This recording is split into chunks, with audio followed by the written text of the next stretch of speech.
We are in the middle of a series on the Beatitudes, which is considered probably Jesus' greatest teaching, but we never covered this first half of the Beatitudes, and so that's what we're doing. It's called the Sermon on the Mount. Luke calls it the Sermon on the Plain. It has a little bit of a nuances, but we'll dive into that hopefully in a couple weeks of the differences with that, where Luke gives a little more warning to people about the not blessed people, but we'll talk about that.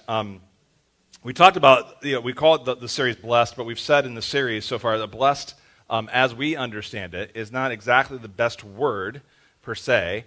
English is very limited when trying to translate from the original language of the Bible sometimes, and this is one of those moments where there's actually the word for blessed in, and usually what they try to do is connect the New Testament with the Hebrew Bible, with the Older Testament. Try to say Baruch. So that's like what we try to explain the difference of, because that's not the word that's used in Matthew, at least the Hebrew equivalent. But Baruch is like the state of blessedness, like you're just a blessed person. Not really from an outside observer, but just as you are, I would say you're hashtag blessed or something like that, right? So that's Baruch, but the word that's connected is the word ashrei. Can you say ashrei? Ashrei. So ashrei is more about you're observing someone and you say that person is blessed. Like it's more from the observer's aspect, like they have the good life. That would be a better translation of the word. Like when I look at that person, that's the example. That's the person who has the good life. And then Terry is going to come up and read part of the passage today. You're going to listen again to who Jesus says is ashrei, and it's not going to make any sense. So that's what makes it fun. So I'm going to invite Terry up.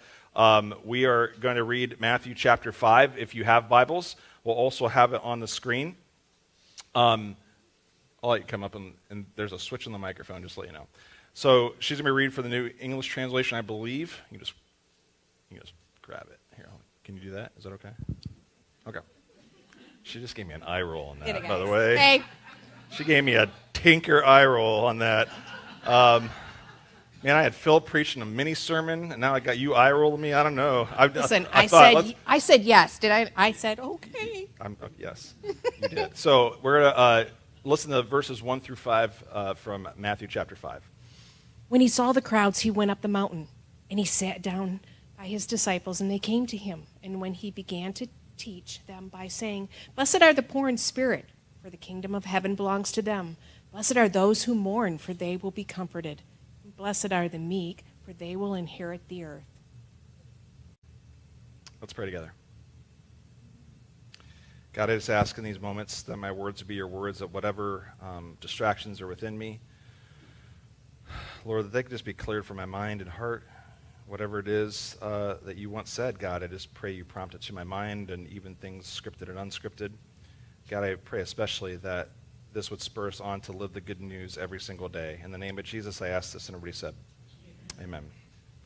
So, Cubby, just for your sake, I'm going to back up a little bit, because I did forget to mention one thing before we dive in. I just wanted to, if you haven't been here the last couple weeks, we mentioned these statements. You heard some already. It's not the statements that you would expect to hear.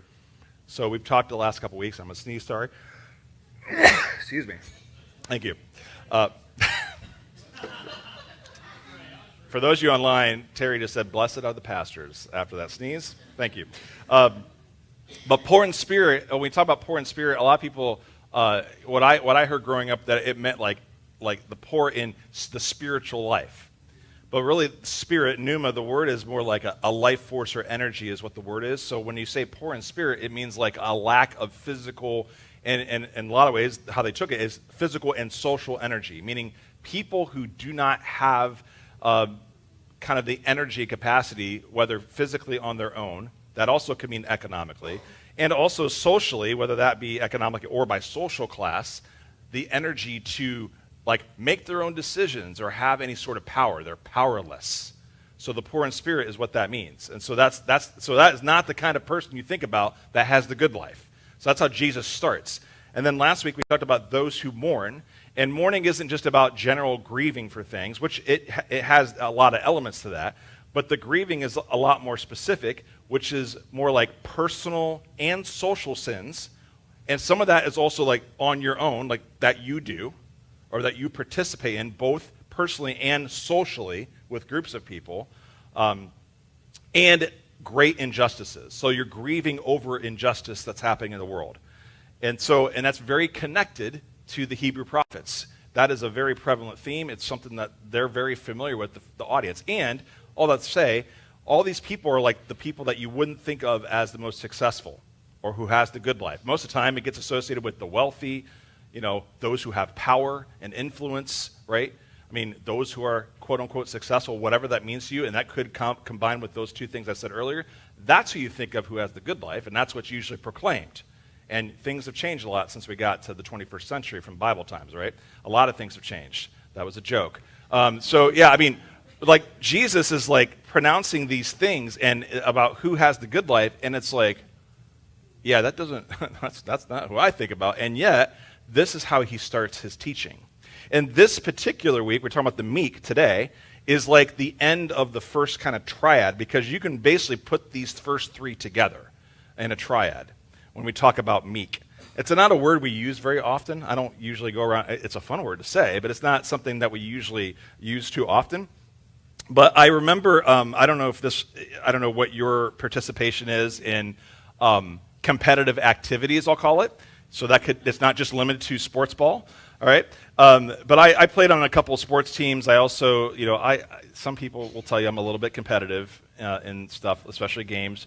And I remember, like in high school, being on sports teams, there'd be moments. It didn't happen all the time, but it depended on who was on the team. But there was a moment in time where there was a prayer that someone would pray in my public high school, which was really interesting. But the prayer was not. The prayer was always something like, God, we want you to help us win, kind of stuff. I mean, those kinds of prayers. I mean, the people that were praying these prayers weren't exactly like the most genuine person. I wasn't a Christian, so I didn't care. I was like, okay, do your thing and get it over with or whatever. But always praying for God to help us win or whatever. Nothing like sportsmanship. I mean, the prayers I would pray, if I did pray something, I would like, why do you need to pray? Because God's always on the side of Ohio State, so why would you even need to pray? I mean, come on. For those of you who are new, you just found out I'm an Ohio State fan. So anyway, yeah, see, right? So then the people like have this, like God's on Michigan's side, of course, or Ohio State. You name the sports ball team, right? But also, the same type of sentiment is used when nations and people go to war. Right?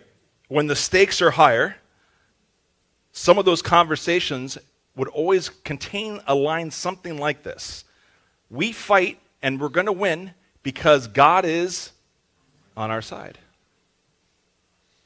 And both sides believe that wholeheartedly. And they have completely different causes or opinions or whatever on whatever this is, whether it's an actual military war, maybe it's a family war over something, maybe it's politics, whatever, right? I mean, there's always like, well, God, I'm on the right side. God's on my side, of course.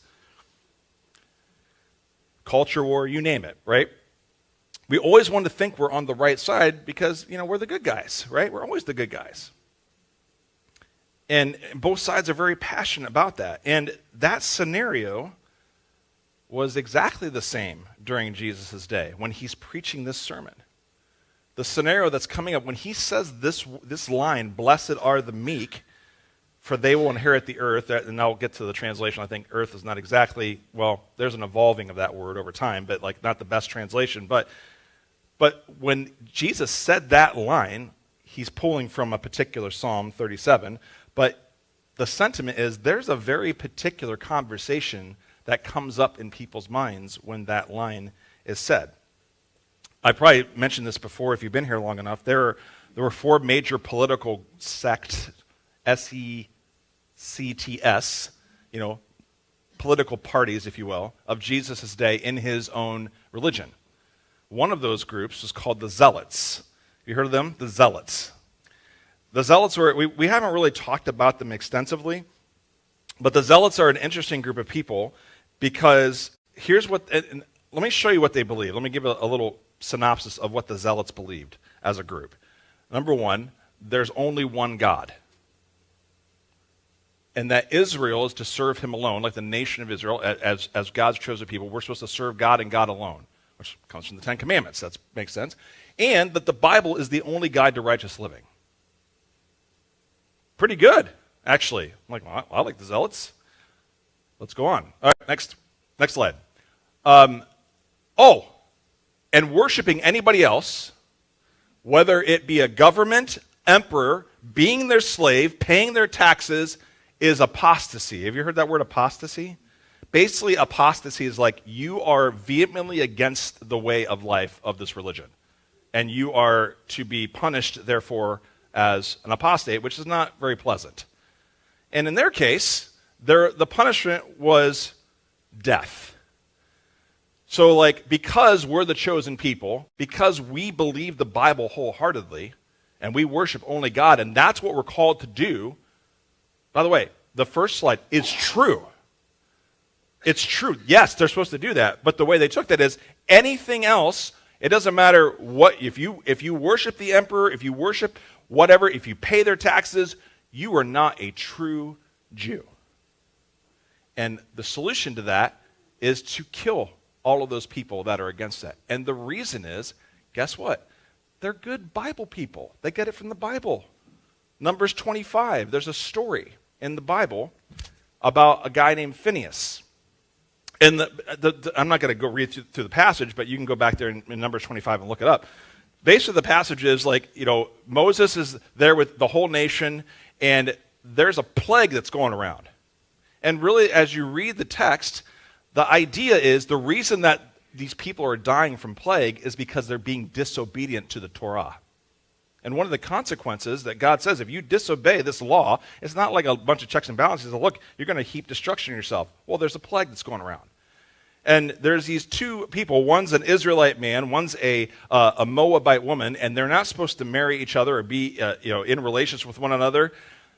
They're kind of, we'll just say having a little fun. Okay, some of you know what I mean when I say that. So they're having a little fun, and they're also flaunting it in front of Moses and the rest of Israel. And Moses is supposed to do something about it, but he doesn't. And Phineas decides to take it upon himself. He goes, I'm going to do something about it. And they get in they're in a little tent together having some fun. And Phineas takes a spear and creatively ends their life. Pretty horrific. However, in the passage, if you read it, what's really troubling is like you get this picture that God actually praises Phineas for doing this. And this is the justification that the Zealots have for their whole belief system. Hey, the reason that God was satisfied is because we're not supposed to mix, and the reason is God said this, and there's a reason for that. We don't have time to extrapolate all that today because I'm sure there's a million questions going through your mind right now about that. But like, there was a clear pathway. Look, if you don't walk in this way of life that I've shown you, there's going to be punishments upon you, not because I'm some vindictive guy that wants to see you punished. No, because you're just bringing destruction upon yourself. There's lots of consequences. One of those consequences was, the Moabites, they had a particular way of life in their religion that wasn't very healthy for anybody, and God didn't want that to seep into his chosen people. And they did. And guess what? Bad stuff happened. Just like God said it would. And so there's this weird, this tension, okay, Phineas did this, and he's doing it in the name of God. And this is where the Zealots get their passion and their beliefs from about doing what they do. So, just think about that for a second.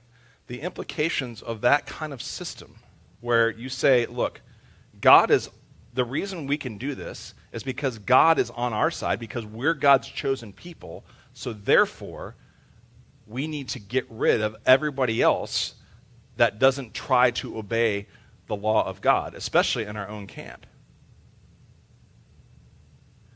Now, just to let you know, just newsflash for those of you who haven't been around, New Ground doesn't practice this way of life here, so just don't worry. Don't get too freaked out about that. But I want to paint the picture of this is what people are knowing and hearing, and some who are in the crowd. By the way, maybe a couple even, of Jesus' closest disciples were from this group. In fact, one of them was easy because Simon the Zealot. It's not because Simon was really passionate. Like that's what zeal is. No, Simon was from the Zealots. Basically, these Jewish nationalists. That's who they were. They were Jewish nationalist terrorists. That's what they were. And he had them in his 12. It's arguably that Judas might have like had sentiments that way as well. But anyway, so the whole idea of like Jesus being a military conqueror, right up the Zealots' alley, which is what most of the Jewish people wanted, because of the people that Jesus is talking to. Most people, the Jewish people are oppressed under an empire, Rome. I mean, we have no clue. I'm looking around the room. I would feel pretty confident all of us have no clue what it's like to have no control over our own choices. Period. As human beings, we have freedom to make choices in this country. And the Jewish people had a very little teensy-weensy bit of it on special occasion, but for the most part, no. They live under an autocratic regime in the Roman Empire. And they have been for hundreds of years. This is their world. So someone like the Zealots is very appealing because they fight for their nation, right? They fight to be God's chosen people and to be on top like God told us to be.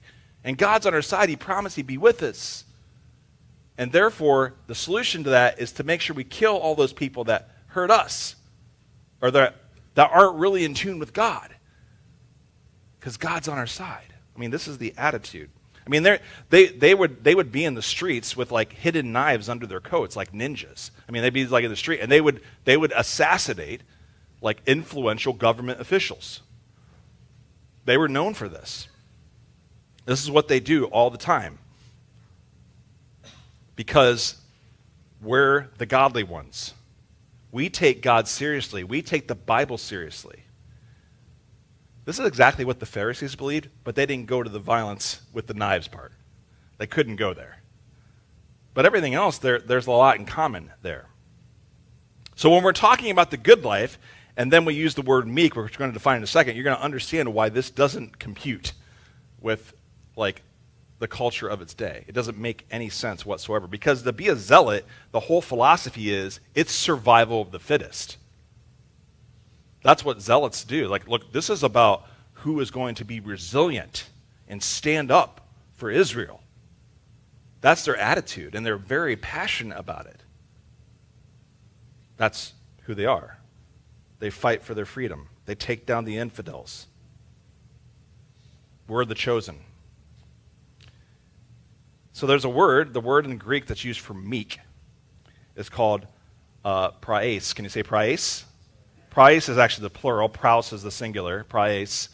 One scholar defined it this way. I like this definition from one scholar. He said that meek, praes, is those who suffer and who have been humbled and yet do not seek revenge but God's glory and the welfare of others.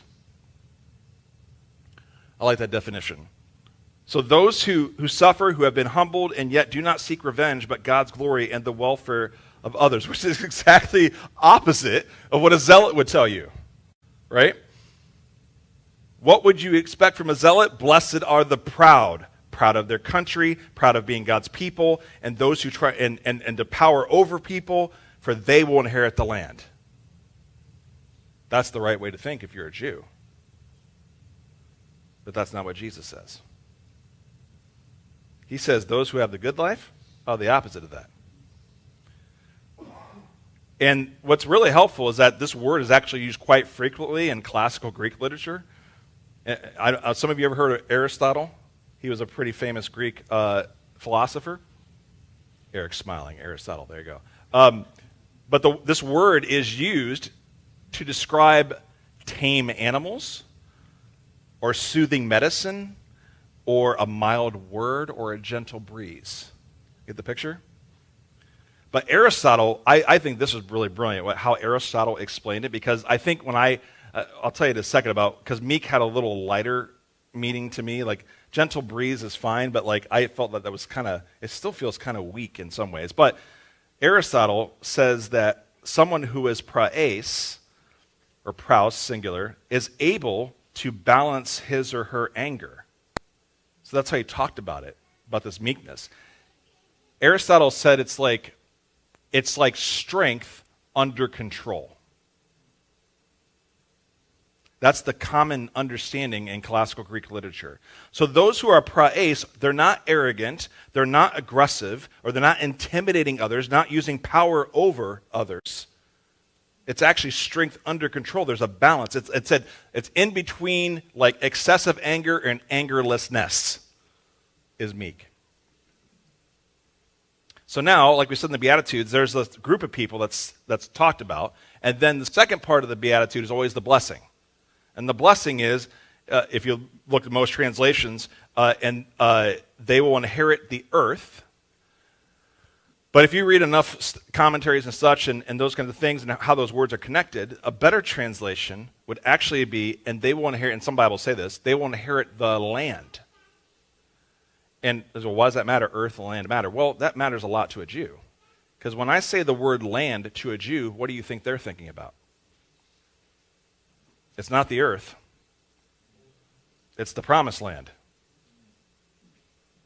When you mention land, that's where they go. Because the promised land is for the Jewish people. God had promised them this land. Right? And he gave it to them. And they inherited the land. And they were in it. And then they weren't. Right? And guess what? And now they kind of are. Right? So there's a battle. This goes up even to today. This constant battle of the land. And unfortunately, as Protestant Gentile people, which I'm looking around, I don't think there's any Jewish people in here, but Protestant Gentile people, we don't care too much about this conversation about the land. We don't think the land really matters because there's a lot of, we've been Protestantized. But if you read the Bible throughout, there is no hesitation in the story of the Bible that even in the end of the story, that the Jewish people and this promised land is significant. It matters. And it's not just talking about, it's not spiritualizing the land. It's not like it's a spiritual land, it's something else. No, there's something that's going to happen at the end of all days where the Jewish people are going to get the land. Which you can understand why there's so much tension politically today, right? That's the tension point. And Protestant Gentiles have just kind of written off well, Jewish people aren't going to get that because that was just, the Jewish people aren't even people of God, period. They're out of it. You're not reading the Bible well enough.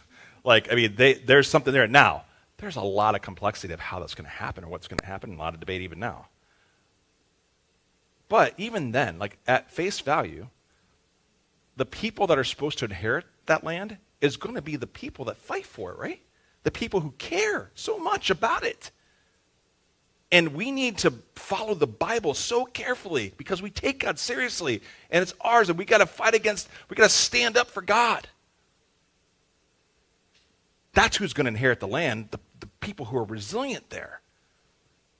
And Jesus says, it's the meek that will inherit the land. Could you imagine what people are thinking listening to that statement in that time?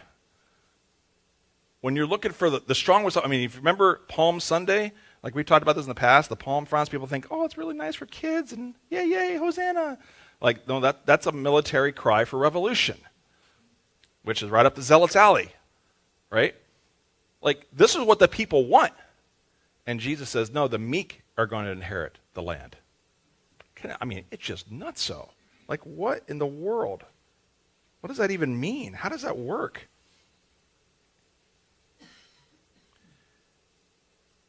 So yeah, there is a promise that the people of Israel are going to get the land, but how that works, this is the part of the great mystery and prayer and debate and discussion. And it's amazing how much relevance that has to some conversations people have today, except they get wrapped up in the whole American political conversation.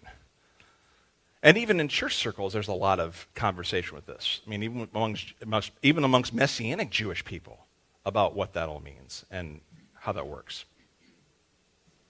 But it is definitely not the meek.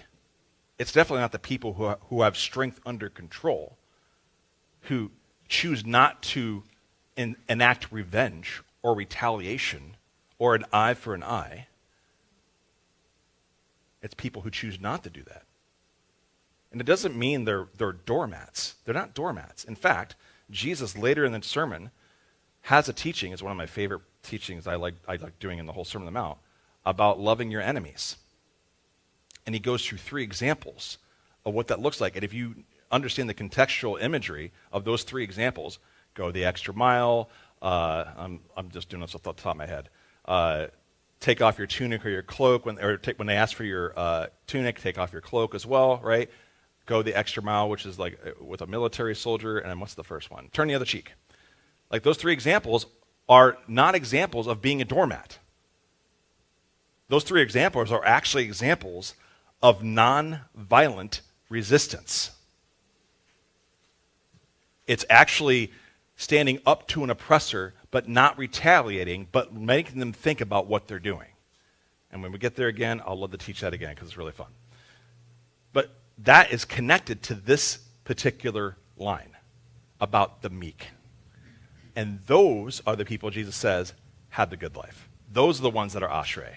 You want to know the good life? That's who you pay attention to. It's completely upside down to what they and we would hear about who is blessed and who is ashrei. In fact, I've actually heard this line about meek. If people do talk about meekness, because it's really fun to say in English, they say, meekness is weakness. I heard that line all the time. Meekness is weakness. Because meek rhymes with weak. So it makes sense. Like, oh, you're weak, and weak's bad. That's a whole other sermon, talk about weakness in the Bible, because actually the Bible kind of turns it upside down, so there's power in weakness. But anyway, but meekness is weakness. If someone hits you, I don't know if someone taught you this, if someone hits you, what do? You hit them back. Of course you do. If someone slaps you in the face, I'm going to slap you in the face, and probably better than you. Or at least I'll try. That is not meek. That is being a zealot. That's not what we're taught, is it? We are taught to find some way to retaliate. In fact, think about all the superhero movies. Do you ever notice, the theme? And I love superhero movies. I just watched Superman. It was fun to watch, But if you notice all superhero movies, they're all the same. The people that are, the good people, the heroes that are under duress, how do they fight back? There's always violence involved, right? But it's couched in a good way. It's good violence because we're the good guys, right? Which is what everybody says in a war. And yet, that is not who Jesus is talking about, who has the good life. Meekness is controlled strength. It's not letting anger be directed to violence and power over others. That's meekness. It's not letting anger boil over. And like we talked about in this series, this isn't a list to attain to. This isn't some moral virtue list to say, I need to be like this. He's just pronouncing who is the person that has the good life. But the call to the community, the new humanity, the kingdom of heaven group that Jesus is trying to build, that he said the kingdom of heaven arrived, is what you need to do, and we've said this the whole series, is to be hospitable to these people that I call ashrei. So to the people that are meek, who do not seek retaliation, he says to this new humanity, you need to bring hospitality to this group of people, which, by the way, don't receive hospitality because they're weak. And weakness is bad. And weakness will not get Israel back on top. Or fill in the blank of whomever your side is. So I don't know, I don't know if you know people, and maybe you have this sentiment, which is great. Who do you know that stands up to injustice but doesn't do it violently? We have many examples of that in our history, even in this country, about nonviolent resistance. Many great examples. where instead of retaliating with eye for an eye, we resist, but it's not in a violent way. It's more welcoming and controlled, right? And Jesus says to his audience, which, by the way, most of the people in his audience are the meek and the powerless and the people who are grieving, who have no choice in their circumstances. And a lot of times, all three of those are true at the same time, which is why they put the triad together with this section. And most of those people are in the crowd that he's talking to, who, by the way, no one else in society gives any sort of time at all to. That's why they're following Jesus around, because he is. And then he makes those statements. He says that those who will inherit the promised land are those, they're taught that those who will fight for God's people, God-chosen people, who will rise up against tyrannical governments through assassinations and insurrections and terrorizing them just like they do us. That's exactly what they did. And Jesus says that's not who inherits the land. That'd be a fun conversation for today's events. But anyway. But what the culture tells us, like, oh, you're just not going to love your way into this. That's weak. It doesn't work. There's some moment where you have to, stand up. But the meek aren't doormats. They stand up to injustice. They don't do it the way the world does, though. They don't manipulate, coerce, power over somebody, retaliate through force. And Jesus challenges his group, hey, provide hospitality for those types of people. I mean, it is that group of people that have the good life. I mean, it's so shocking. It doesn't make sense in our world. They're less than. Why would they have the good life? And to be honest, as much as this isn't a moral virtue list, I mean, for me, I think about, by the way, and I think about ways this week that I failed miserably in, being controlled strength and having my anger at under control. I did not succeed this week. So I'm preaching the sermon to myself today. It should make you think about the way that you respond to others.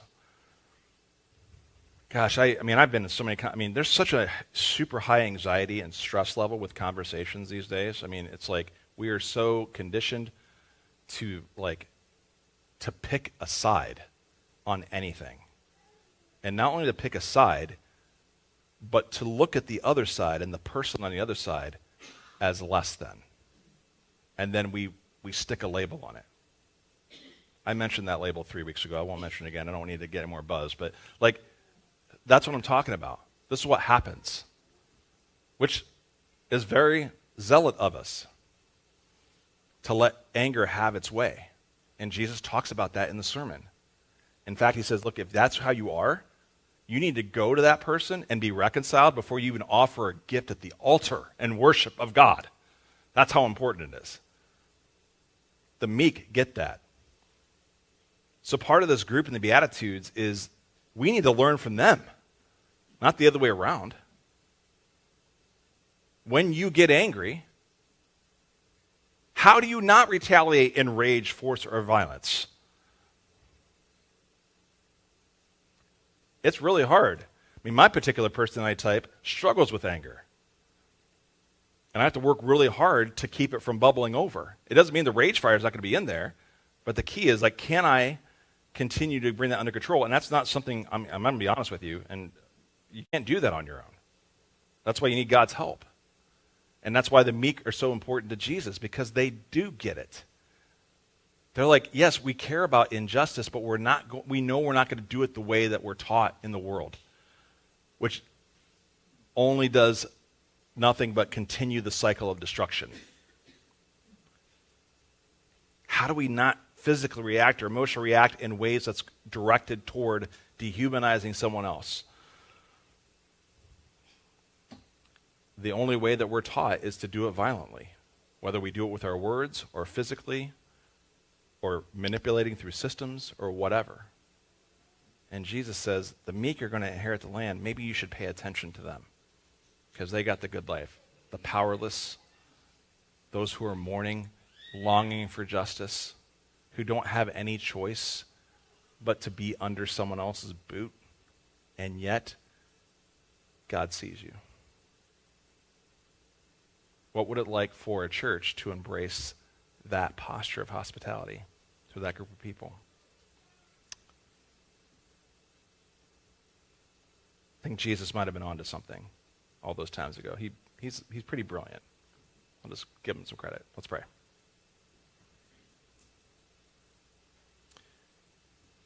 God, it's so easy, God, to, I think because of so much stress and anxiety that's happening, there's all sorts of ways that we're programmed to be anxious by our culture. But God, even more so, just our propensity to give into it. And God, we can let our emotions bubble over in ways that just aren't healthy for anybody. And all it does is cause destruction, and that's the last thing you want for us. And so God, I pray right now that, number one, if there's ways that we're trying to manipulate or coerce or power over people,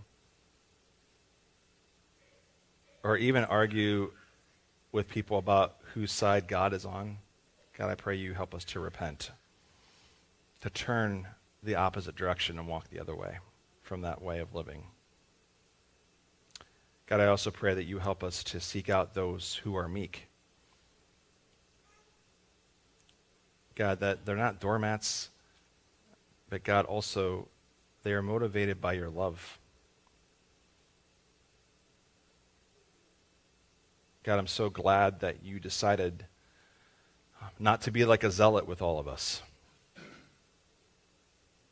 Many of us, if not all of us, easily deserve our own destruction. And yet, God, you are so merciful to us. You constantly pursue us. God, even in this moment, to those who everyone else has said are the zeros, you say to them, I see you. I care about you. You're closer to the kingdom of heaven than you think. So God, I pray that our church would be one that embodies that message. To literally be good news to those that everybody else says are zeros. To point them to you, God. To recognize that the salvation life is contained within you. And that it is accessible right now to them, no matter what anybody else in society has said. God, will you just prompt us this week for one next step, one practical opportunity in front of us. Help us to be aware when that time comes to live this out. In the name of Jesus, I ask, and everybody said. Hey, thanks for watching the podcast. If you want to connect with us, click one of the links in the description there to get to our page, where there's all sorts of ways that you can find out more information about our church community, what we're doing, and how you can get involved with that. Hope you continue to stay. Make sure you like and subscribe. Share this with your friends if you think it's meaningful, and hope you have a wonderful week. Grace and peace, friends.